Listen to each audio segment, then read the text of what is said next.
Hey everyone, today I'm excited to guide you through the process of building a responsive dashboard UI app using Flutter.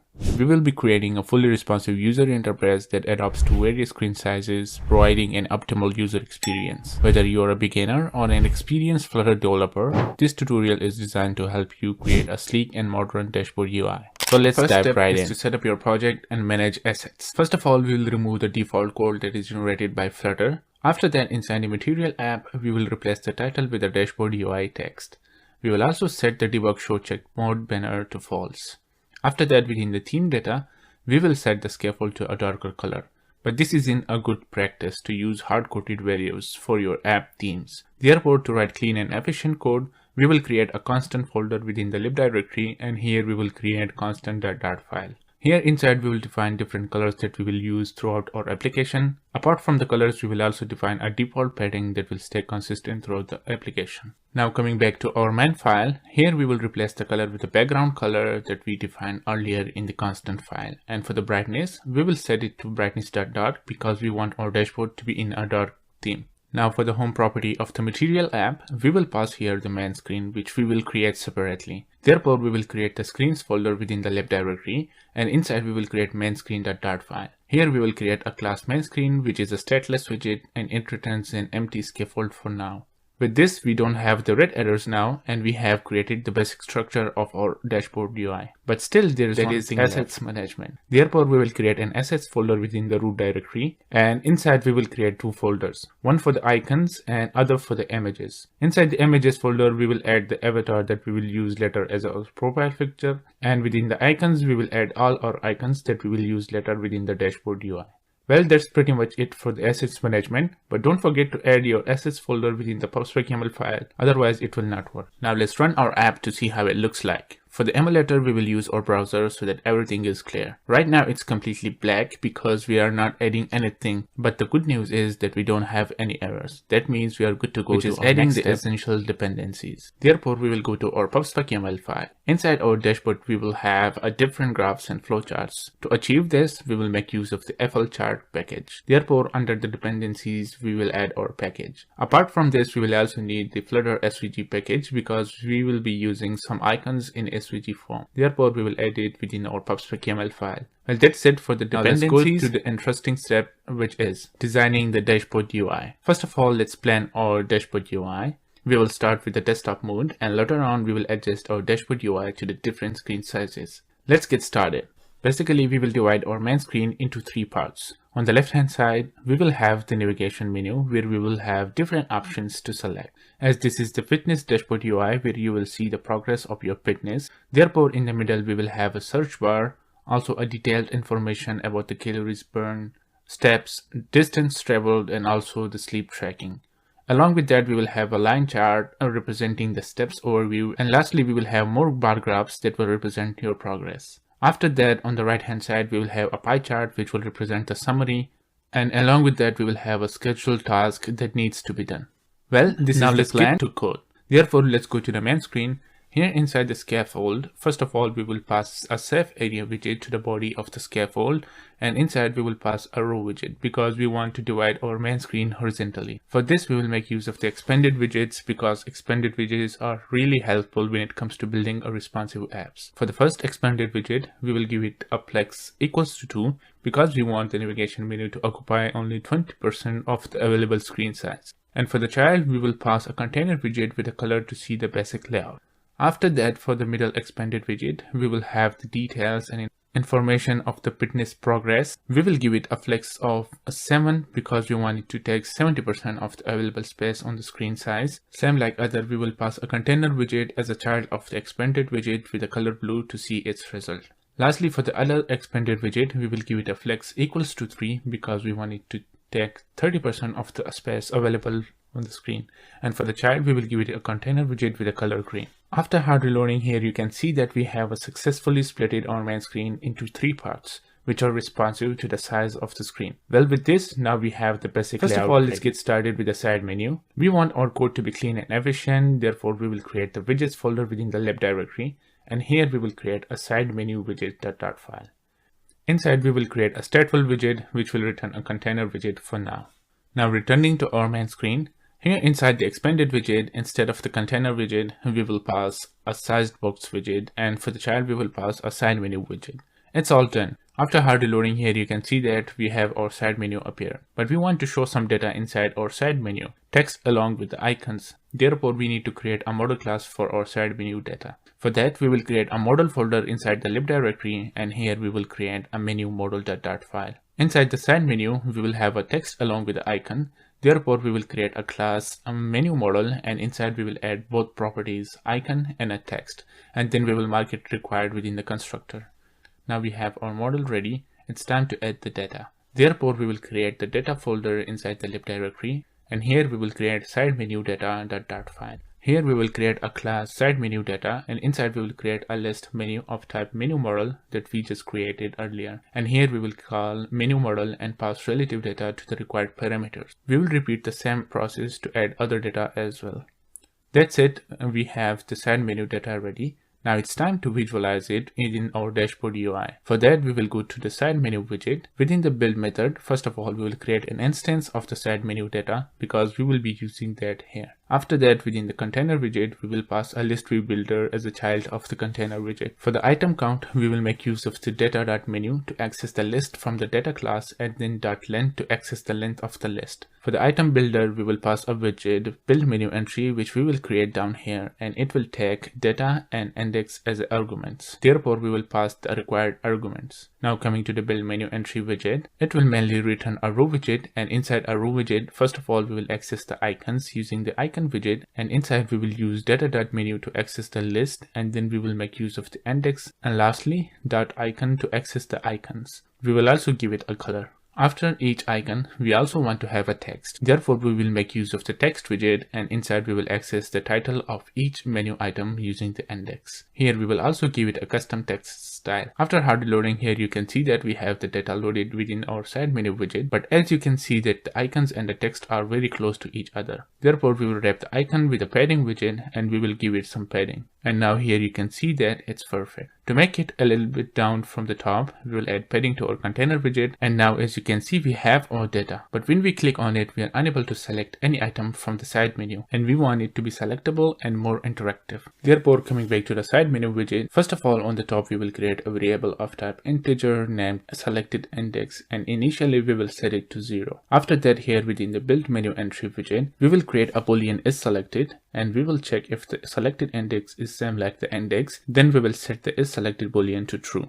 Now let's wrap our row widget within the equal widget, and for the onTap function we will return a switchStat method, and here inside we will assign the index of the selected item to the selected index. With this we will be able to click on the items, but we also want to change the color and the text style once we click on it to make it more interactive. Therefore, within the icon widget, for its color we will check if is selected is true, then we will return a black color, otherwise we will return a gray color. Same goes for the text. We will check if is selected is true, then we will return a black color, otherwise we will return a gray color. And also for the font weight, we also want the selected item to be highlighted properly. Therefore, we will wrap the equal widget with a container widget, and we will give it a box decoration. Inside we will give it a border radius, and for the color we will check if is selected is true, then we will return a selection color that we have defined earlier within the constant file, otherwise we will make it transparent. We will also give it the container a little margin to make it look good. After hard reloading here, you can see that we have all the items. The first item is initially selected and it is highlighted. We can select any item accordingly. And with this, we are done with our side menu. We will start working on our main part. For that, we will go to the main screen, and here inside the expanded widget, instead of the container widget, we will pass a dashboard widget, which we will create separately in the widgets folder. And here inside, we will create a class dashboard widget, which is a stateless widget, and it returns a column widget. Now let's look at the dashboard UI. First of all, we need to have the search bar on the top. Therefore, let's go to the dashboard widget. Here inside the column widget within the children, first of all, we will create a sized box widget with a custom height to have some space in between. And after that, we will create a header widget, which we will create separately, and it will contain the search bar. Therefore, we will create a header widget.dart file within the widgets folder, and inside we will create a class header widget, which is a stateless widget, and it returns an expanded widget. Inside the expanded widget, we will pass a text field as a child of the expanded widget. We also need to stylize our text field. Therefore, within the decoration, we will pass the input decoration,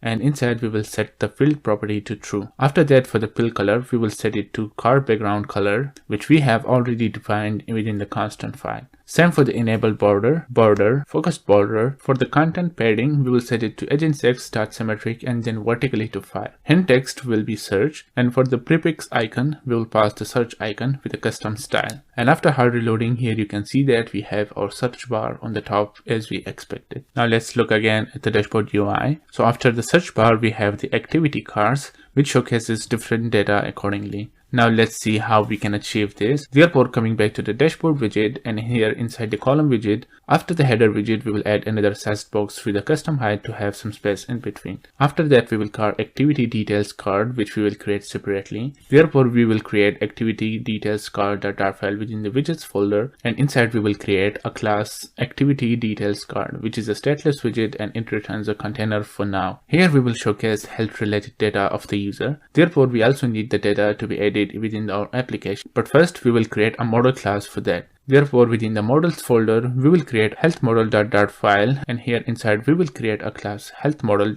with the 3 attributes: icon, value, and title. And then we will mark it required within the constructor. Now we have our model class ready. It's time to add our data. Therefore, we will create a health details.dart file within the data folder, and inside we will create a class health details. Inside the class, we will create a list, and then we will make use of the model class and pass the relative data to the required parameters. We will repeat the same process to add more data in the list. Well, that's it for the data management. Now let's visualize it. For that, we will return to our activity details card widget, and here inside the build method, first of all, we will create an instance of the health details class because we will be using it here. After that, instead of returning a container widget, we will return a grid view.builder widget. For the item count, we will access the length of the health data list. We will also set the shrink wrap to true because we want the grid view to take up only the required space to fill items in the scroll direction. For the physics, we will give it a scroll physics to have default scroll physics. For the grid delegate, we will use sliver grid delegate with a fixed cross-axis count, and inside we will set the cross-axis count to 4. For the cross-axis spacing, we will set it to 15 and main axis spacing to 12. For the item builder, we will return a custom card widget, which we will create separately. Therefore, we will create a custom card widget.tar file within the widgets folder, and here we will create a class custom card, which is a stateless widget, and it returns a container widget for now. We will also add a few properties like child, a color, and a padding, and we will mark it required within the constructor. After that, within the container, we will give it a box decoration with a border radius, and for the color, first we will check if we have received the color, then it's fine, but if it's null, then we will assign it the card background color that we have defined earlier in the constant file. For the child, we will pass the padding widget, and inside we will do the same. If it's null, then by default we will have the agentext.equal to 12. For the child, we will pass the child that we get from the outside. And with this, we are done with the custom card widget. Now it's a reusable widget. Now coming back to the activity details card widget. For the custom card, it requires a child. Therefore, we will pass an empty container for now to see the results. After hard reloading, here you can see that we have 4 beautiful containers. Now we have to showcase the activity data inside. Therefore, we will go to the activity details card widget, and here inside the container widget, we will pass a column widget. First of all, we will set the main axis alignment and cross-axis alignment to the center because we want our data to be in the center. After that, within the children of the column widget, we will add our icons, and for that we will make use of the image.asset, and inside we will provide the path of the icon using the health data list to access each icon. We will make use of the index and lastly .icon. We will also specify the width and height of the icon. After hard reloading, here you can see that we have our icon within the container. Below the icons, we also need to showcase the value. Therefore, we will make use of the text widget, and inside we will access the value from the health data list using the index and lastly .value. We will also give it a custom text style, and lastly we will wrap the text widget with the padding to give it some space in between. Lastly, under the value, we also need to showcase the title. Similarly, we will make use of the text widget to access the title of each value with a custom text style. And after hard reloading, here you can see that we have our activity details within our dashboard UI. Well, that's it with the activity details. Now let's go back to the dashboard UI. Under the activity details, we have the line chart which showcases the steps overview on the monthly basis. Now let's see how we can implement it. Therefore, let's go to the dashboard widget. Here, after the activity details card, we will add a sized box with a custom height to have some space in between. And after that, we will call line chart card widget, which we will create separately. Therefore, we will create line chart card.r file, and here inside we will create a class line chart card, which is a stateless widget, and it returns a container widget for now. Here we will showcase overview of the steps on a monthly basis. Therefore, we need the data to be added within our application. Therefore, we will create line chart data.dart file within the data folder, and inside we will create a class line data. Inside the class, we will create a list spots, and inside we will call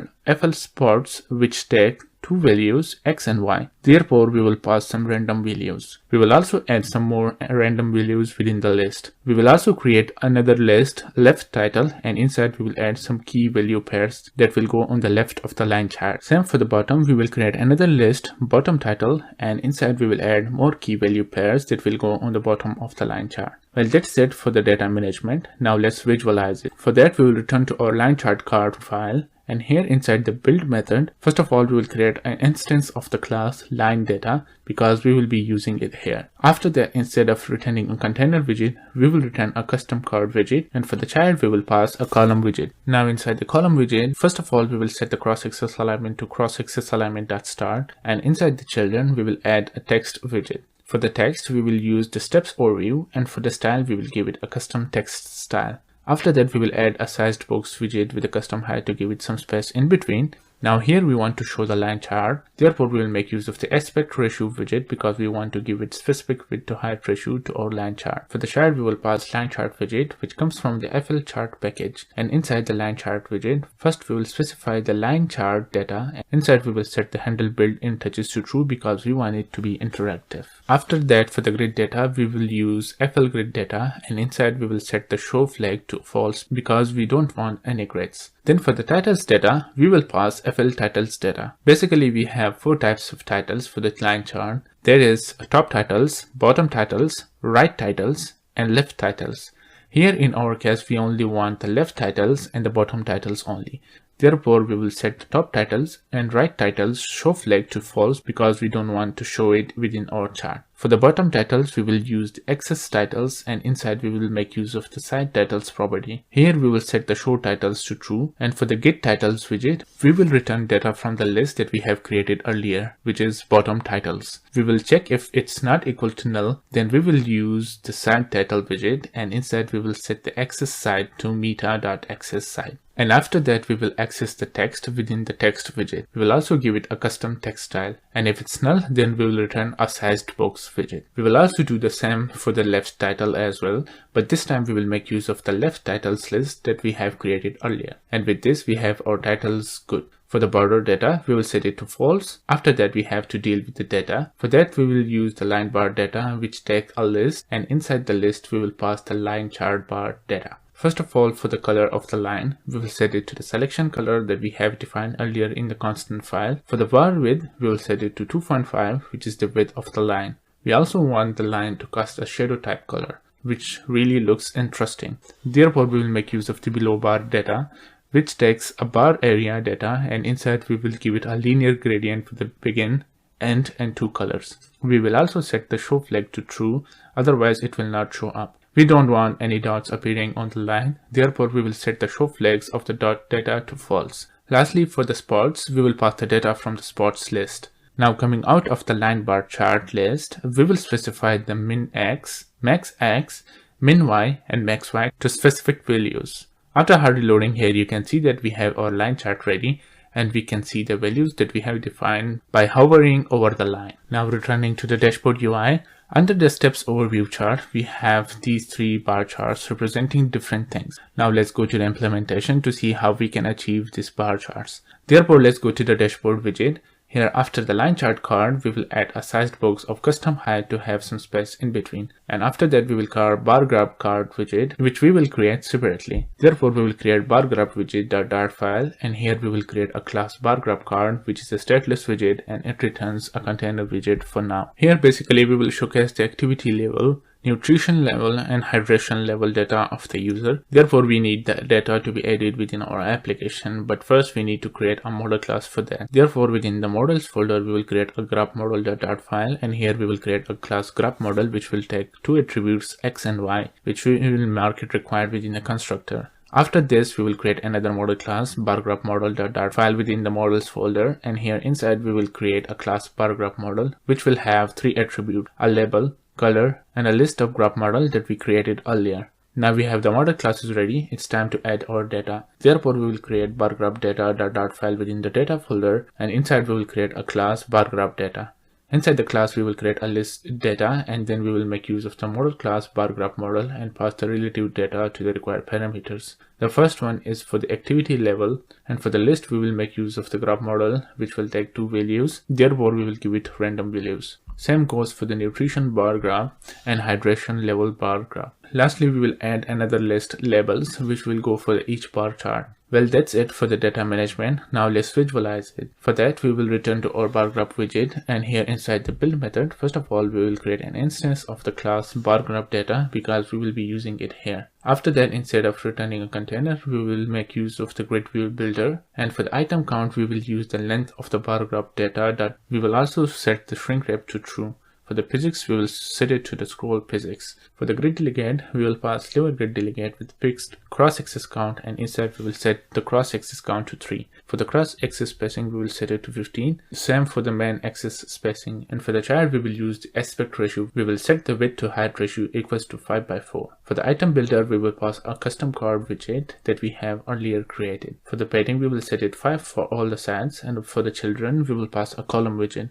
Inside the column widget, first of all, we will set the cross-axis alignment to cross-axis alignment.start, and after that, we will access the label of each bar graph. For that, we will make use of the text widget with a custom text styling, and we will also wrap the text widget with a padding to give it some spacing around. After that, we will add the size box widget with a custom height to have some space in between the text and the graph. And now it's time to add our bar graph. For that, we will make use of the expanded widget, and inside we will pass a bar chart as a child of the expanded widget, which comes from Apple chart package. First of all, we will specify the bar chart data. Inside for the bar graphs property, we will pass chart groups, which we will create separately. Here we will create a list chart groups of type bar chart group data, and it will take 2 arguments, one the list of the graph model and another a color, and it will return a map that we pass to it. For the bar rows, we will use bar chart row data, and inside we will pass point at y to the y property. And for the width of each bar, we will set it to 12. We will also give it a color, but first we will check if the value is greater than 4.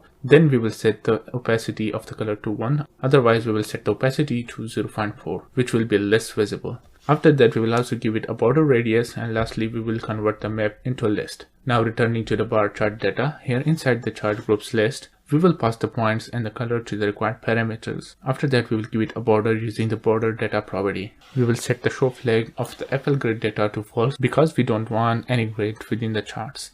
After that, titles data comes in, which is same for titles: top, bottom, left, and right. For the bar charts, we only need the bottom titles for each graph. Therefore, we will access the titles that we have defined earlier using the text widget and give it a custom text style. For the other titles, we will set the show flag to false to hide them from the chart. And with this, we are done. We will go to the dashboard widget. First of all, we will wrap the dashboard widget with a padding, and we will give it a symmetric horizontal padding to have some space in between the side menu and the summary widget. After that, we will wrap the whole widget within a single child scroll view, which will make it scrollable and solve our pixel overflow problem. After hard loading, here you can see that we have beautiful 3-bar chart representing data of the user. And with this, we are also done with our main part. Next, we have to work on the right part of the dashboard UI. For that, we will go to our main screen, and here inside the expanded widget, instead of the container widget, we will pass a summary widget, which we will create within the widgets folder. And here we will create a class summary widget, which is a stateless widget, and it returns a column widget. Let's have a look at the dashboard UI first. On the top, we have the pie chart, and then we have more summary details. This part is more like a summary of all activities of the user. Well, let's get to the implementation. Therefore, coming back to the summary widget, here inside the container widget, we will pass a column widget as a child of the container widget, and inside the children of the column widget, first of all, we will pass a sized box widget, and after that, we will pass a chart widget, which we will create separately. Therefore, we will create pie chart widget.dart file within the widgets folder, and here we will create a class chart, which is the stateless widget, and it returns a container widget. Here we will display a summary of all activities in the form of a pie chart. Therefore, we need the data to be added within our application. For that, we will create a pie chart.dart file within the data folder, and inside we will create a class chart data. Inside the class, we will create a list pie chart selection data, and inside we will call pie chart selection data widget and pass some random values to the relative fields. We will also do the same for more random values here within the list. Well, that's it for the data management. Now let's visualize it. For that, we will return to our pie chart widget, and here within the build method, first of all, we will create an instance of the class chart data because we will be using it here. After that, instead of returning a container widget, we will return a sized box widget with a custom height,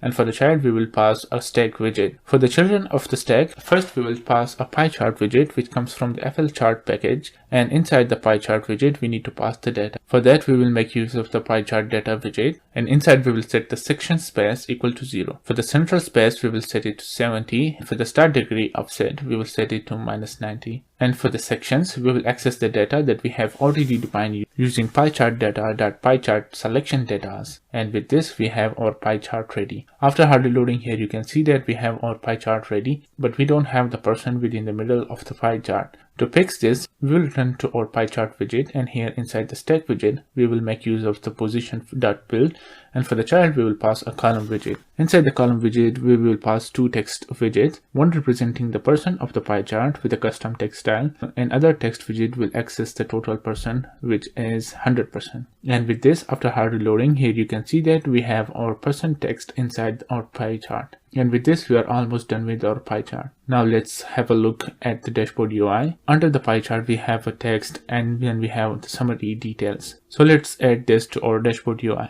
Coming back to the summary widget, here under the chart widget, we will add a text widget with a text summary, and we will give it a custom text style. And with this, now we have our summary text. Now we want to add the summary details. Therefore, we will add a sized box after the text widget to have some space in between. And after that, we will call summary details widget, which we will create separately within the widgets folder. And here we will create a class summary details, which is a stateless widget, and it returns a custom curve widget. Inside the custom curve, we will provide a custom color to the color property, and for the child, we will pass a row widget. First of all, we will set the main axis alignment to main axis alignment space between, so that we have our summary details equally spaced. After that, within the children, we will call a build details widget, which we will create separately, and it will take two values, a key and a value, and it will return a column widget. And inside the column widget, we will make use of the text widget to access the key and the values. In between, we will add a sized box to have some space. Now returning back to our row widget, inside the build details, we will pass the data, and after that we will call build details widget 3 more times, and each time we will pass different values. And with this, we are done with our summary details. Make sure that we wrap our summary widget within the parent widget. After hard reloading here, you can see that we have our summary details available within our dashboard UI, which is wonderful. Now let's get back to the dashboard UI to see what do we have next. Well, we are almost done with everything. Now we just need to add the schedule task under the summary widget. Therefore, let's go to the summary widget, and here under the padding widget, we will add a sized box widget with a custom height to have some space in between the widgets. After that, we will call a schedule widget, which we will create separately. Therefore, we will create schedule widget.dart file within the widgets folder, and here inside we will create a class scheduled, which is a stateless widget, and it returns the column widget for now. As we also have some dummy data that will be showcased within the dashboard UI, therefore we need the data to be added within our application. But first we need to create a model class for that. Therefore, within the models folder, we will create a schedule model.dart file, and here we will create a class schedule model with two attributes, title and date. And then we will mark it required within a constructor. Now that we have our model class ready, it's time to add our data. Therefore, we will create schedule task data.dart file in the data folder, and inside we will create a class schedule task data. Inside the class, we will create a list scheduled, and then we will make use of the model class and pass the relative data to the required parameters. Well, that's it with the data management. Now let's visualize it. For that, we will return to our schedule widget, and here inside the build method, first of all, we will create an instance of the schedule task data class because we will be using it here. After that, inside the column widget, first of all, we will set the cross-axis alignment to the cross-axis alignment.start, and after that, within the children of the column widget, we will add a text widget with a text schedule and give it a custom text style. After the text widget, we will add a sized box with a custom height to have some space in between, and after that we will make use of the for loop. First we will create a variable index, and then we will set it to 0. Then we will check if index is less than the length of the schedule list length, then we will increment the index, and as a result we will call our custom card. Inside the custom card, for our color we will give it a black color, and for the child we will pass a column widget. Inside the children of the column widget, we will pass a row widget, and then once more we will pass a column widget within the row widget to make our text in a column as well as in the row. And then within the children, we will make use of the text widget, and inside we will access the title from the schedule list using the index, and then we will give it a custom text style. After that, we will add a sized box with a custom height, and again we will make use of another text widget, and this time we will access the date of the task widget using the index, and then we will give it a custom text style. And lastly, we also need every scheduled task to have a more icon. Therefore, within the row widget, at last we will make use of the icon widget, and inside we will access the more icon. After hard loading here, you can see that we have our scheduled task also ready. We have successfully designed our dashboard UI, which looks really great, but still there is one problem. And guess what?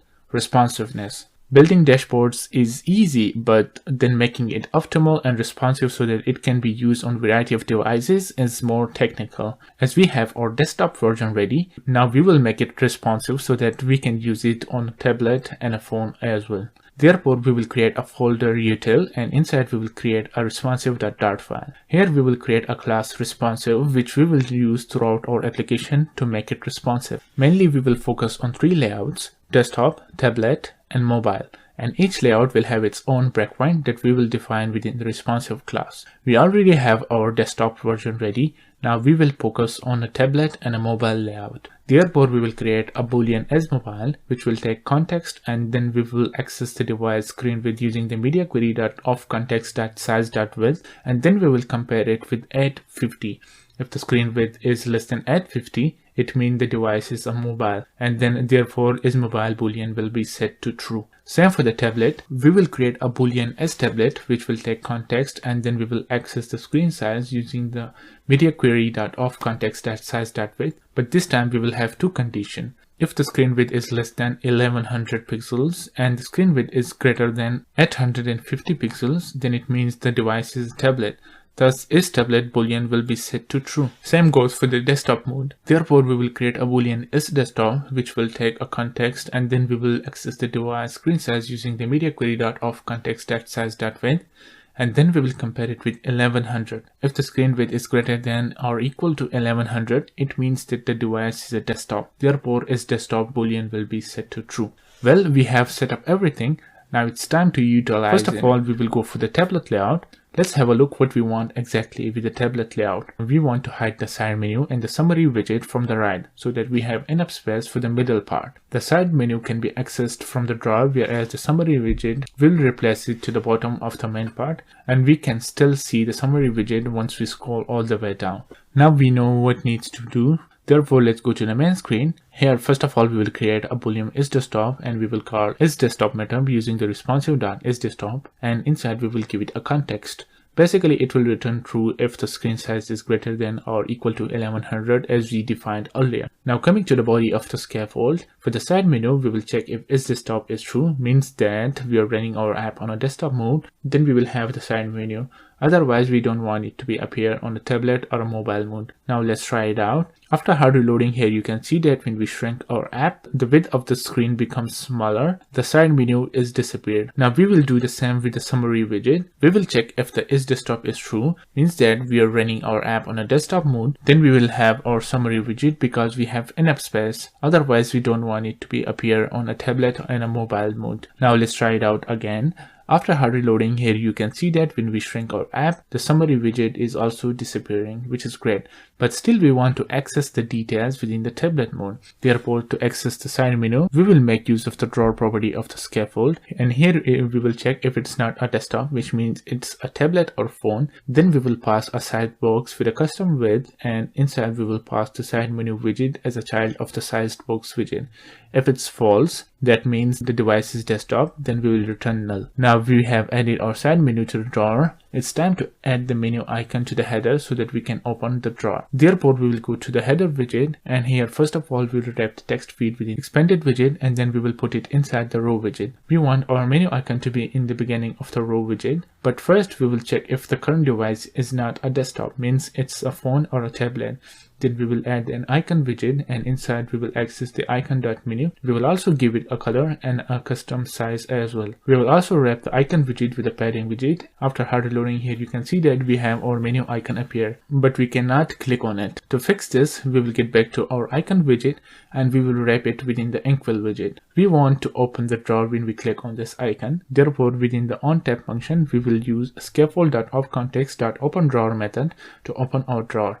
We will also wrap the whole widget within the padding, and inside we will specify padding to the right only to have some space between the icon and the text field. With this, we are all settled. After hard loading here, you can see that when we shrink the device width, we have our side menu and summary widget disappeared, but we have our menu icon on the top, and when we press on the icon, we have our side menu appear. But still we cannot see our summary widget in the tablet form. Therefore, we will go to the dashboard widget, and here first of all we will add a sized box widget with a custom height, and after that we will check if the current device is tablet using the responsive class, and we will access the isTablet method, and inside we will pass the context. This condition will be true if the device is tablet, and then we will add the summary widget here. With this here you can see that in the tablet mode we are still able to see the summary widget once we have to work on the mobile layout, because here you can see that when we shrink our device screen size, everything gets overflowed and our app crashes. Before getting started, let's have a look at the phone layout. Here you can see that when we shrink our device screen size, we are getting overflowed issues with the activity details rectangles,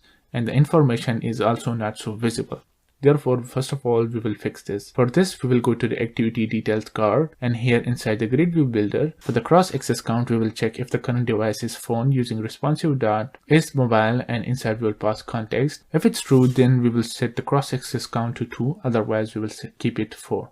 Same we will do with the cross access spacing. And with this, after hard reloading here, you can see that once we shrink the device screens, we have our activity details changes into 2 rectangles per row, which looks really great now, and even the information is visible. We can also access the side menu from the side menu button, which is amazing. Next, we also want to hide the search bar and have a search icon instead in a mobile layout. For this, we will go to the header widget, and here inside the row widget, we will check if the current device is not a mobile, and then we want to have our text field search bar, and if the current device is mobile phone, then we will have an icon button with the icon search and on tap function. Also, we need to set the main axis alignment of the parent row widget to main axis alignment dot space between, so that we have space in between once we hide the search bar. After hard reloading here, you can see that we have our search bar, but when we shrink the device to the phone size, then we have the search icon button, which looks great. But still there is one thing missing. We don't have the summary details, and we don't want it to be under the charts, because on the phone it will be a lot of scrolling. Therefore, we will add another button on the top right corner, and when we click on it, we will have our summary widget open. To achieve this, first of all, we will go to the main screen, and here inside the scaffold widget, we will make use of the end-drawer property. Here we will check if the current device is mobile, then we will return a sized box widget with a custom width, and for the child, we will pass the summary widget. With this, we are done here. Now we will go to our header widget, and here we will check if the current device is phone. We will wrap the icon button within the row widget, and after the icon button we will add a circular avatar widget. For the child, we will access the image from the assets folder, and we will also give it a width of 32. Therefore, we will wrap the avatar with the inkwell widget, and for the on tap function, we will use a scaffold.offContext.open in drawer method. And with this, here you can see that when we shrink our device screen width, we have our avatar appeared on the header. And once we click on it, we have our summary widget open, and we can see all the details. We have a fully responsive dashboard UI now, which we can use on a variety of devices, for example, desktop, tablet, mobile.